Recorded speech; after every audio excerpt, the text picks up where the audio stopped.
Welcome to the Footy Museum and the Footy Museum podcast. I am Justin Whitty, and I am with my co-host, Maria Van Dyken Lee. And we just finished a very busy weekend of football and life and all sorts of things. But we had the World Cup final. The World Cup. We had the Leagues Cup with Leo Messi's Miami versus Nashville, the matchup he's always dreamed of. And MLS has started again, and the Premier League was in its second week, and the championship was going. And Christian Pulisic made his debut for Milan with a golazo. There's so much going on in the world of soccer. And to top it all off, we're going to talk about a league that we don't really know much about, and that's the All-Swedish League. And you may judge by the title. It is in Sweden, the All-Swedish League. And we're going to talk about some of the designs in that league. But first, before we do that, Maria, give us your take of the culmination of the 2023 Women's World Cup in Australia/New Zealand. What are your thoughts? Match of soccer. I have to say, yes, I was so delighted by this final. It was so much fun to watch, and I'm notoriously not a morning person. Mm-hmm. And yes, I was a little bit sleepy, but I was also just mesmerized by the whole thing. I think my normal levels of stress were a little bit alleviated because I didn't have a strong allegiance to either squad. Right. But I did want Spain to win, despite all of the issues with their federation. I was just rooting for the players. So I was very, very happy that they won, and they were playing so beautifully. That's because they all play together at Barcelona. Yeah, it's as if you're set up in a way. It's like if you have a club that supports you and fosters your talent, you will play well. But I missed the winning goal, the amazing moment, because I was in the bathroom doing a shot of Dayquil. Oh, sweet! You had a wild time. Were you and Jeremy just switching off shots of Dayquil? No, I'm the only one who had a severe congestion for the weekend, but I thought I was safe to go take a break because England had it midfield, and they weren't really doing anything with it, and then it just 30 seconds later, not even enough time to... Yes. Olga Carmona, whose father had died that morning, sadly Incredible. enough. She didn't know it no. beforehand. Yeah. But I think that, there's a lot of talk about her celebration afterwards, and maybe related to the issue in Spain. And they're focusing maybe what I've written on her undershirt, but what they don't realize is she was actually lifting her shirt to better highlight the true winner of the World Cup, and that's Adidas. Because she revealed that Adidas logo. And we do have, just as we predicted, the winner of the World Cup was wearing a kit designed by Adidas, and they clearly won the World Cup. And I think England was Nike too, wasn't it? They were. See? So proven. And the biggest loss for Nike is their all of the bad PR they're getting because the England keeper Mary Earps. Oh my gosh. Yes. Couldn't remember her name you for a almost second. said her name by accident. When you were going, Mary Earps. Golden Glove winner. You can't buy her kit. Kind of ridiculous. What was the issue? You kind of faded out when you said that. Oh, you can't buy her kit. Oh, why Nike not? didn't produce her kit. Oh, wow. They were like, nobody wants a goalie kit. Oh my gosh. And wow. So Nike, the true loser of this World Cup. And Spain, you know what I think? I think that probably gave her the fire she needed to make all of those amazing saves. Mm-hmm. Yeah, she did. Although I was looking at penalties she saved, it did seem to me that she was off her line a little bit early. And I was wondering, yes. Was there any discussion of that in the broadcast? Because I slept in and only watched replays, so I didn't hear the game commentary. Was there any discussion of that? I don't recall during the commentary, but I did hear some chatter afterwards. Mm-hmm. Oh, yeah, it does. It did seem that way, but it wasn't called, and it didn't really matter in the end anyway. No, it didn't change anything. And I'm reading that the real reason she lifted up her shirt was a dedication to her mother, who had also recently passed away the day before. So it's a pretty, feel bad for Olga, like the height of her life at such a time too with such loss. But I do, it was weird with Spain because extremely talented. I think they epitomize everything, all discussion surrounding U.S. soccer, how the other women in other countries are being nurtured in very professional environments now that we don't have. And it's not even like we wouldn't even have it if our women's teams were all paired with the men's teams, because our men's teams don't have it at that level either. You know what I mean? So I think it's almost like a sign of progress of the game where, okay, now the women's games progress to the point where the inherent advantage of the infrastructure in Europe is starting to give them an advantage, just as it does in the men's game, because now it's down to infrastructure, which in some ways is good, right? Because it's less down about access, about opportunity. Okay, you have that, but now that's starting to happen. Those women have an amazing infrastructure, and our women are facing the same question that a lot of the male players also face, is like, if I really want to improve, can I play domestically league-wise? And I think right now the answer maybe is no. I think we maybe have to encourage a lot of our national team players to actually play overseas. Because I don't think the NWSL is anywhere close, not even anywhere close to being able to offer what these other clubs can offer. No. And in that way, we've achieved equality. Yes. We finally bridged the gap, so much so that the failings of our broader structure are all of our failings. It's not men versus women anymore. It's just U.S. versus Europe, and that's the way it should be. It's franchise-based American soccer versus... Oh, well. Well, that wasn't the only football being played this weekend. There was so much. I watched the Leagues Cup final the night before. We watched it too. It was exciting. It was so exciting. I think the Leagues Cup was a win, especially for August soccer in the U.S., which is usually just like dull. But I think having Liga MX in it, having the games matter, and then the perfect timing of Messi arriving with Jordi Alba and I always say Basquiat's to Miami, and they're kind of overnight they became like a fun, exciting team to watch, undefeated throughout the tournament. So you have a matchup, Miami versus Nashville, which a few months ago, if someone said the Leagues Cup final is going to be Miami-Nashville, you'd be like, well, that means it's a failure, right? So, but they were up for it. The atmosphere was good. The team seemed like they were really into it, but they weren't. But it was still a fairly open game. You know what I mean? They weren't playing not to lose. They were really going for it. That's a great stadium. And Nashville felt evenly matched too. Yeah. And well, Nashville did great. The problem with Messi and why he's so amazing, he had like 2 half chances.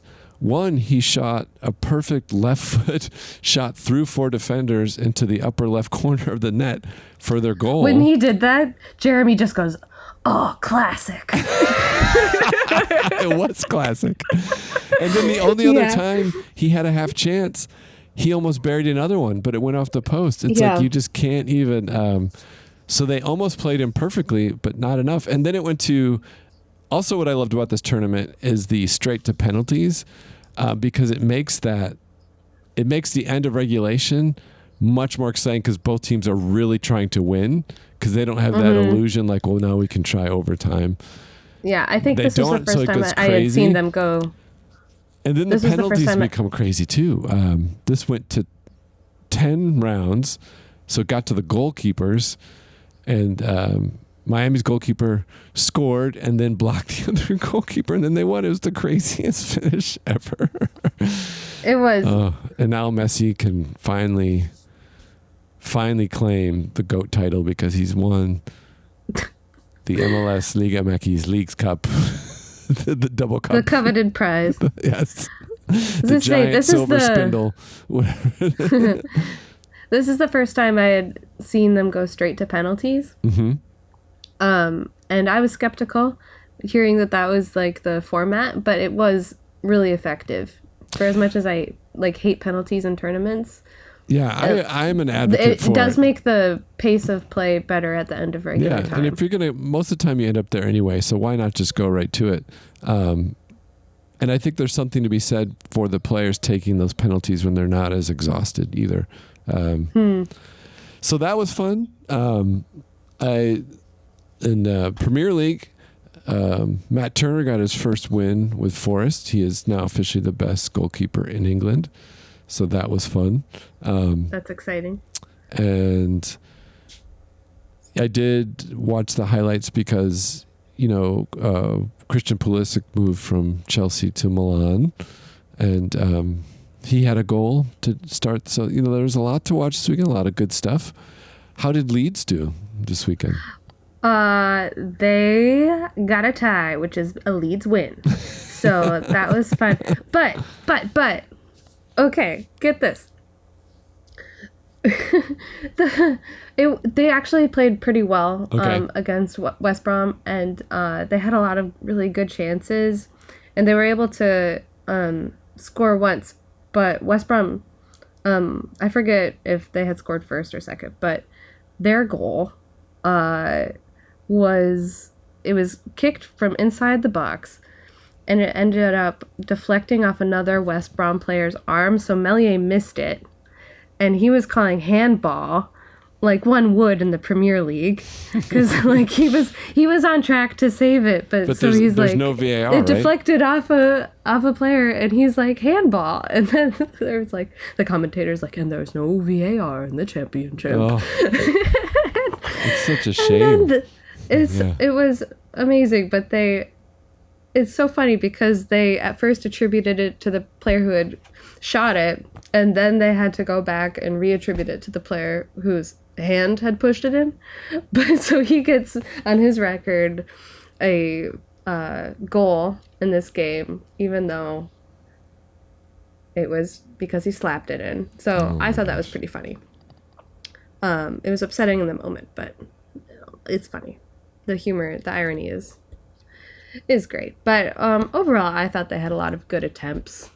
They were very close to scoring more, and they had possession most of the time. So a tie can feel good too.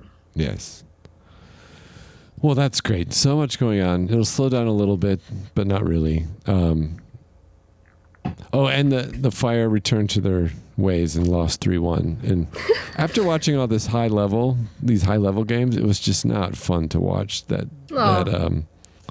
and it was bad too because it was a pretty packed Soldier Field. I think because this is one of the games where it was you can get a ticket to this game and then the Miami game, one of those bundles that they're doing. But a chance to get some more fans, and they didn't quite live up to it. But we have more important things to talk about. And that is a league whose championship trophy looks like a very rudimentary robot. It is a league. Have you seen this trophy? No, I'm looking it up right now. A square robot with his hands on his hips. It is a league that is straightforward in its name. The Allsvenken, meaning All-Swedish league, the top league in the Swedish soccer football pyramid. And it is a league that has very distinctive designs for all of the team crests. I was actually really interested. I think the reason we even thought about this, to look at them, do a little dive into some of the design, is because one of the designers we're working with from Delicious Design on our own crest mentioned the crest of AIK in Sweden as what he considered one of the best design crests in the world. And that is, AIK is a very regal crest. What would you say? What would you call that shape? I don't know. It's an unusual shape with the three towers on top and the yellow band. It says AIK. And I think I don't know if about one of the best, but it's pretty distinctive, and there's a unique quality that I actually felt carried through to most of the crests in the All-Swedish League. I agree. There's something about them that they're a little quirky. They do have a little bit of that handmade precision. And they seem to have a little age to them, even some of the newer ones. Like, I think Elfsborg is less than, I don't know how long that they've even been around, but theirs is pretty classic too. I think their current one was made in the 70s, and then they had an older, more cresty one prior to that. So I think with all of these, I equated them to, like, when I was younger and the first time I went to Europe, and you come across just everyday goods that have come out of a history of graphic design separate from where you grew up. So there's just like little changes, and it's distinct enough that even ordinary aspects have this like otherness to it that would make them exciting and interesting. And I think all of these have that for me. They're like, oh, that's something really very different about that. Like, I don't know that you would see that really look in the US. Sorry, I interrupted you. Oh, I was going to say, it's why going to the grocery store is just so fun in other countries, because everything is just slightly different in these really subtle ways, or these really like big ways. But you're like just looking at labels. Like, every single label is something new. Yeah. But familiar. And what I like about these is they're all pretty simple, but there's intentional little things to them that give them a good design, but also kind of a quirky nature.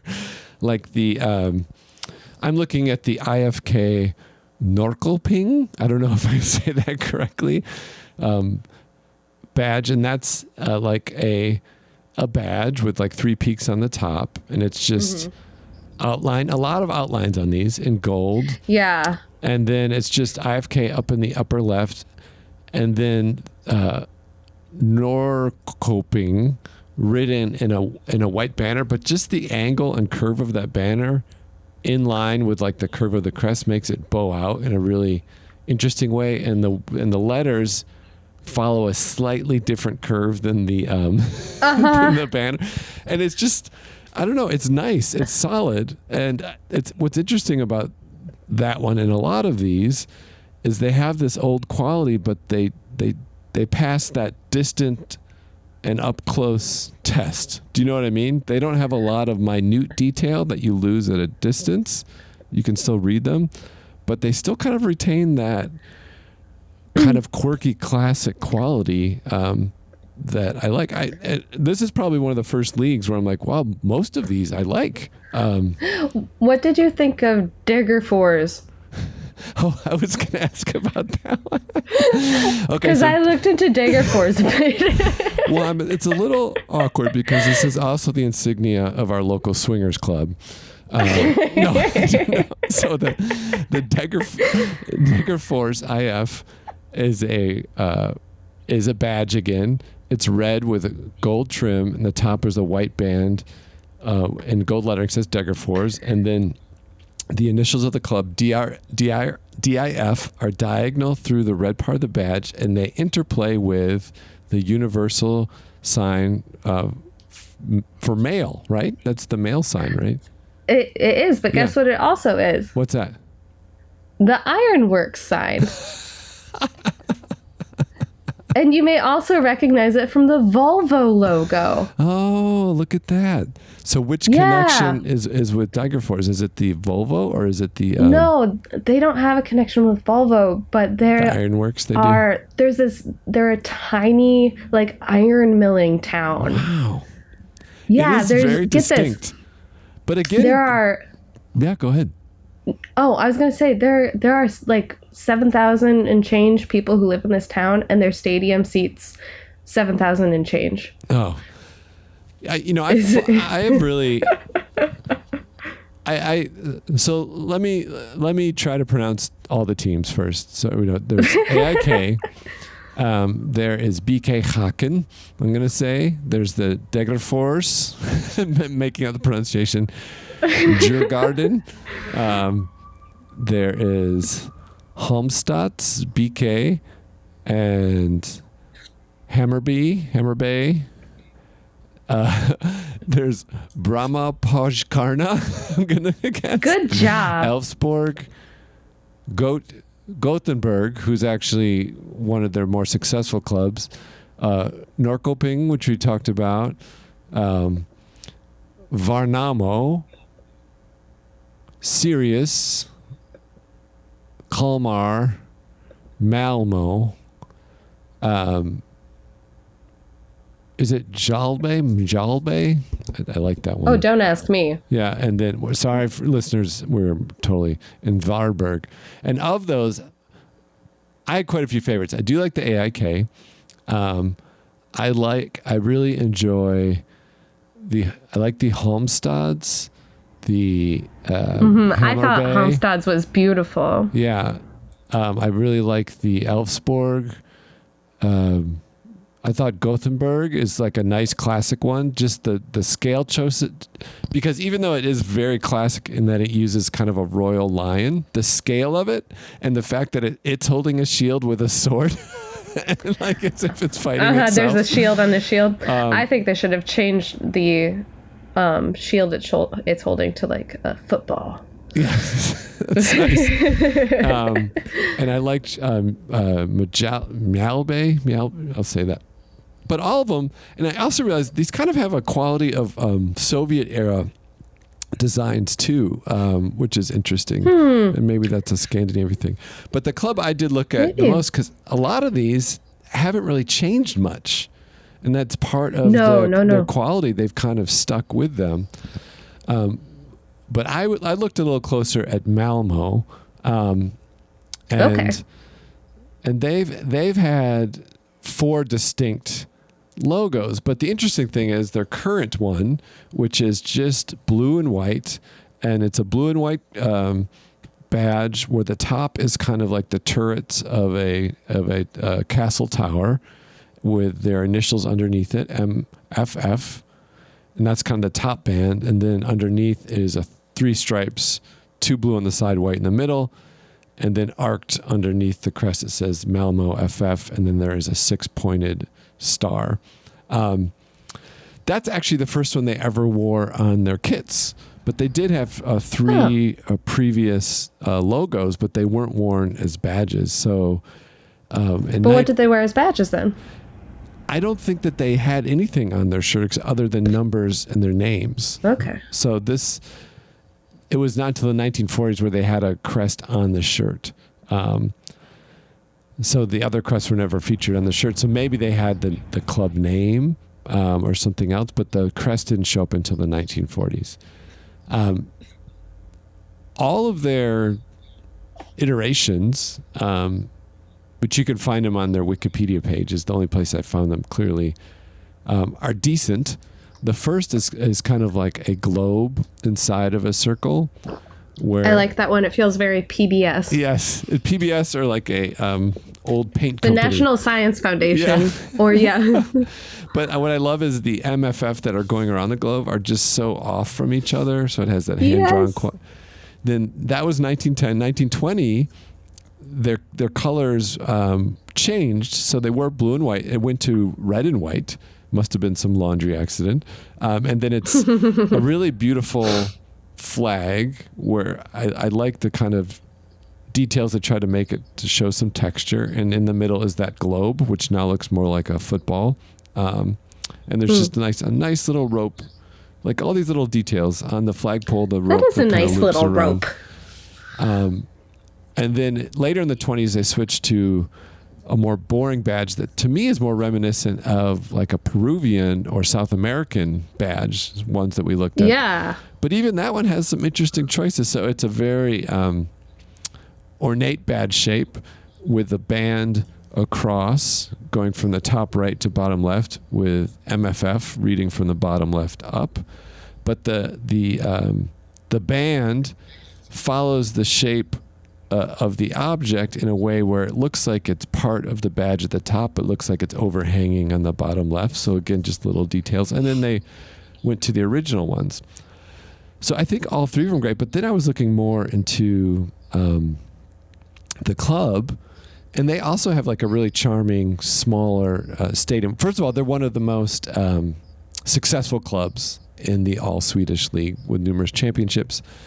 But they have this, also adorable 24,000 seat stadium, which they have played in European competitions on. But the supporter section looks pretty intimate, and it's just one level in the back, and it has a big overhang. And the supporters do amazing tifos. I don't know if you've looked at the Malmo tifo game, but it is awesome. It's some of the best we've seen, and they really utilize the structure of that stadium. So a lot of their tifos are multi-layered. So they'll have a large image in front of the stands, like a cutout maybe of a player. Then everyone in the stands will hold up colors or banners to make radiating rays or something like that. And then they'll have a tifo painting in the back. So they're kind of like 3 layers. And they regularly, consistently do them in just the blue and white of the team colors monochromatically. And it fits in with the stadium really well. But very strong tifo game.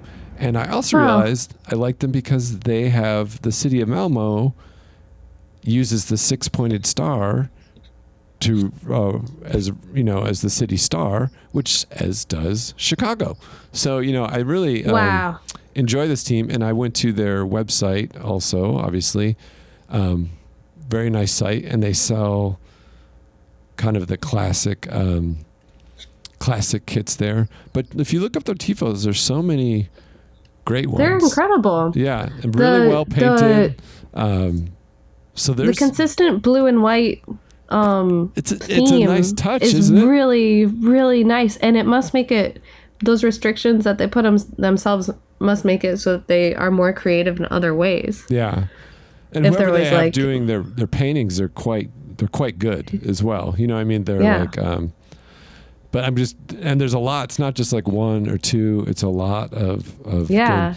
So I'm guessing they have a pretty. I might try to watch some videos, games, but it seems like an exciting, an exciting club to be a fan of. Like from the history, obviously they win a lot in that league. It looks like a charming stadium, very active supporter group, and these are really some of the better tifos in my mind that I've seen. So that was a nice discovery. I'm kind of falling in love with this All-Swedish League here. So what did you look wonderful. at? What did you look at? Okay. So I was just so curious about the curious Dagerfors male symbol shield. That's the one I dove into.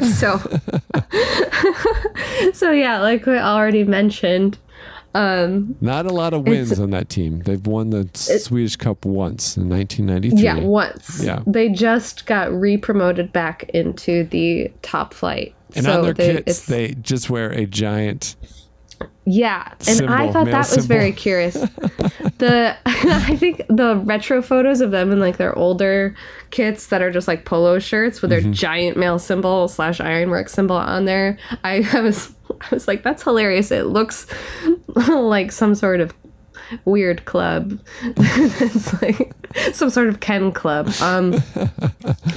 But Oh yeah, look at that. no, Looks like an AI creation. yes, it does. Like, so it started in 1907 by mill workers. So that was their humble starts. And seriously, this town is so small. I Google Street Viewed walked through it. And I like to the stadium, and it literally just it's smaller than the high school stadium I live by. And I'm like, this must be the only thing to do. And yeah, they haven't had a ton of wins throughout their history, which is understandable because, like, who is funding this team? Yeah, right. But I did look at their current roster, and there's an American on the team who just transferred there from FC Cincinnati. Oh, really? Who is it? What's his name? His name is Joe Gyau, Gyau. I don't know how to pronounce that last name. But yeah, he was playing for Cincy, and he just moved there. And so I was looking at his Instagram, and I was like, because he posted just some stuff from games, and that was all normal. But then I was like, what is life like there? He didn't post much off the field, but it looks beautiful. Well, on August 17th, they posted on their website that they're looking for a licensed psychotherapist. It looks like a beautiful, natural town, and I do believe they have a tourism industry, so it'd be a lovely place to retire for a footballer. Yeah, it's charming. Yeah, and all the teams have men and women's teams that I've come across. So that I don't know that these do, but no, they do. They do. They do? Yeah. Okay. But they wear that same crazy kit, they wear which the is male even funnier. That does make it funnier, but I'm sure everyone there knows that like you wouldn't even think about it being. Yeah, they probably don't even. Yeah. Okay, I'm gonna text you the only source of historic crests I found, which the ones you have to look at are the 4 on the top right. Okay. Can you text? So I don't have the years for these, but there is some variance. What site did you find these on? Vemlandschick.id.wordpress.com. Oh, they have some good ones though. You know, they have some interesting ones from before. I don't know the years, but the oldest looking one is like DIF in hand drawn letters across the middle, but it's kind of staggered, so it's D in the middle, I lower, F and they're at the same height as D. Little curvy letters. Yeah, they're curvy, like Sheffield Wednesday-esque. And then the ironwork symbol is centered in the middle of an outer circle, so it's just 2 concentric circles with the letters. Yeah, and that's way better than the one they have now. It's still like a little wonky, but it's like better. And then another one they have is an outer circle again with a 1907 at the top in gold, and it's in red again. And then the ironwork symbol is offset. I like the offset. I like the offset. Interesting. One. It kind of makes it feel like it almost looks like a bow being pulled back with an arrow. I know that it creates tension that way. Yeah, there's tension. That's the right word. So the ironwork symbol is offset, but the DIF, which is on a diagonal, is not offset, so it doesn't go through the center of that ironwork circle. It goes through like the upper edge.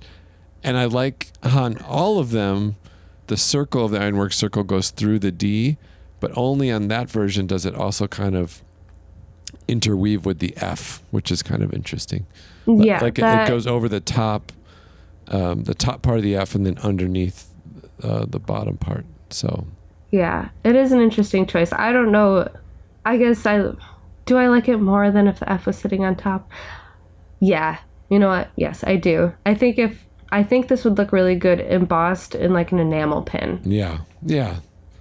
I think all of these Swedish ones look like enamel. I think it's because they all have outline.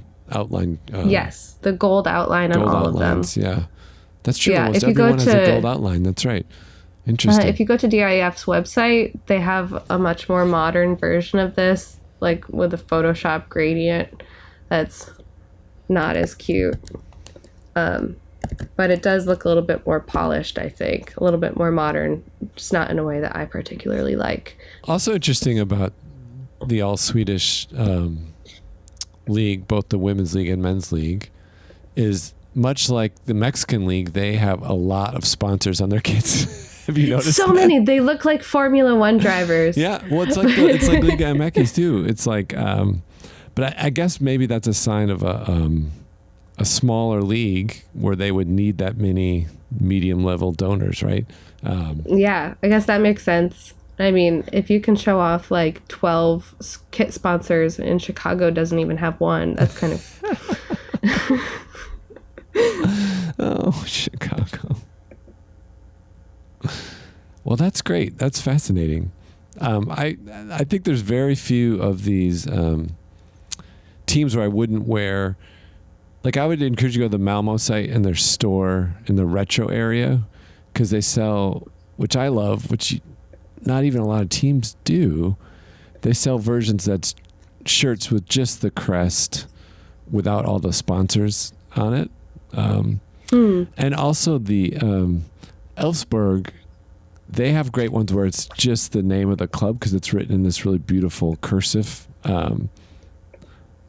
So there's really, I would wear gear from a lot of these clubs. I really like it. I love about Elfsborg, it is skewed because a lot of times the laurels are so symmetrical, but the fact that it's skewed, it just looks really good with the scripty font. It does. Yeah, it's like and there's a little bit of perspective too. It's nice.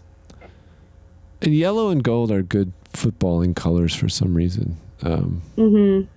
Is it because we're so used to like red and blue?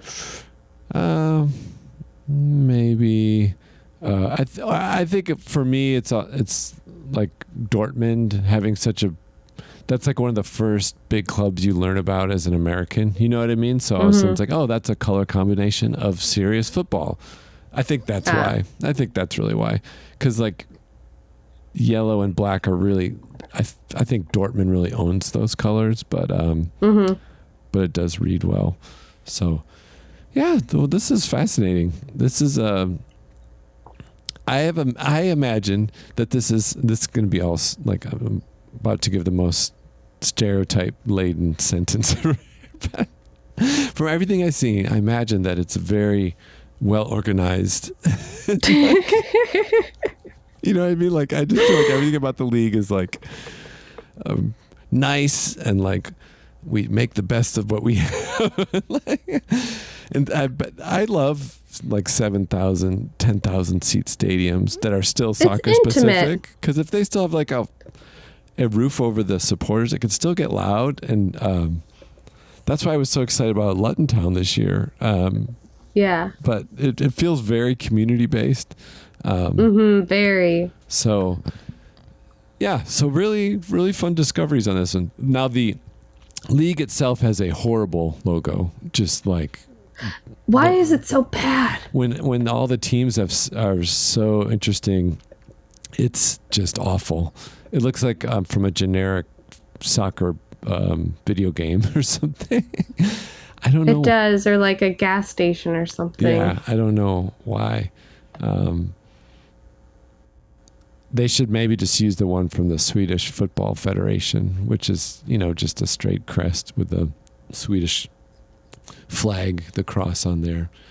Now I have a question. Do we know if Zlatan ever played for one of these clubs? Like, did he come up in one of these clubs? Because he is Swedish. And if he did, I really hope it's the one with the male symbol. Malmo! Oh, Malmo. Okay. We should have known that, I guess. Yeah. Oh, yeah. That's where he came up. So, undoubtedly their most famous player, for sure. Okay. There you go. Oh, that season they were relegated. Oh, well, he didn't have it together yet. That's funny. Wow. He was there for 2 years. Only, his youth career, he was there quite a bit. 89 to 91 and then 95 to 90. Dang, he's old, man. He played for a long time. And then 99 to 201, he was at Malmo. Wow. Crazy. Well, we will put all of these up, link these up so you can see them. And it was kind of a nice one to jump into. And I didn't go. Yeah. There started to be some history about like they changed their cup not long ago because it was named after someone who's associated with Nazis. And I just hate that. That's always like an underlining story of all European clubs. It's like there's always that Nazi side. That's why it's just best to name things like League's Cup. The league. The soccer league. But did you look at their new cup, though? It doesn't look like a happy little robot. It does. Yeah. It's got little arms. It's proud of itself. It's charming. Mm-hmm. And I don't think of it always back to Zlatan. I'm always amazed when I remember he's Swedish because he seems like, I don't know. He doesn't seem like he's from a place, especially not Sweden. His hair is very dark, and I typically don't associate that with Swedish people. But that's true. That's just my bias, I guess. Yes. They're blonde and organized and Flatpack furniture. Well, this is nice because I had such a negative view after they knocked us out of the World Cup. So this is kind of a catharsis to go and look at their. Actually, I bet a lot. I wonder how many of those players who beat the U.S. played in the Swedish league for some of these teams. I bet some of them do. I bet at least they probably come up in them. Yeah, for sure. All right. Well, that is the All-Swedish League. Maria, what are you looking forward to this week? Anything? I've been so busy watching soccer, I haven't had a chance to look ahead. There's too much. There's too much. What's next? Maybe I'm looking forward to just being able to focus on a couple games instead of like 17 games happening all at once. It's nice that these other tournaments have wrapped up. Yeah. Mm-hmm. And so now it's just league play. So that's good. Just plain soccer. Just plain football and soccer. And next, I guess Leeds is playing Ipswich Town next, and I think they've been doing fairly well, and so I'm kind of expecting a loss. Oh, but you never know. You never know. I'm looking forward to an unlikely win. I think I'm going to keep, like a billion other people, kind of keep an eye on Miami as I also continue to watch Chicago, because Messi is just so fun to watch. It's really uncanny. Like he is a really once in a generation player. It really is, and he seems to be playing with so much joy right now. It's fun to watch him. It's very different from his PSG games. Like I agree. I think it's just nice to see somebody have fun and do well. Yeah, and not be a snob about it. Like when they won the Leagues Cup, he took off his captain's armband and made sure it went back on DeAndre Yedlin, who was the captain before he came in, and he insisted that Yedlin hoist the cup with him. And I think just that kind of awareness. Mm-hmm. I'm apologizing for what these people get paid and the outsourced focus on them in our society. No, it's all out of whack. Trust me, I believe that. But it is nice to see just on a human level that kind of awareness and consideration, and then also to like play with joy. Those are really simple things that go such a long way for a viewer because it makes it all human. So it's really wonderful. All right, for me, I'm just kind of glad it's slowing down a bit.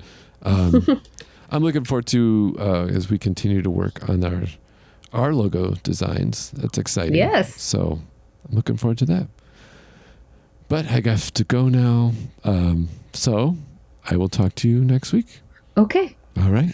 Goodbye. Okay. Bye. Bye.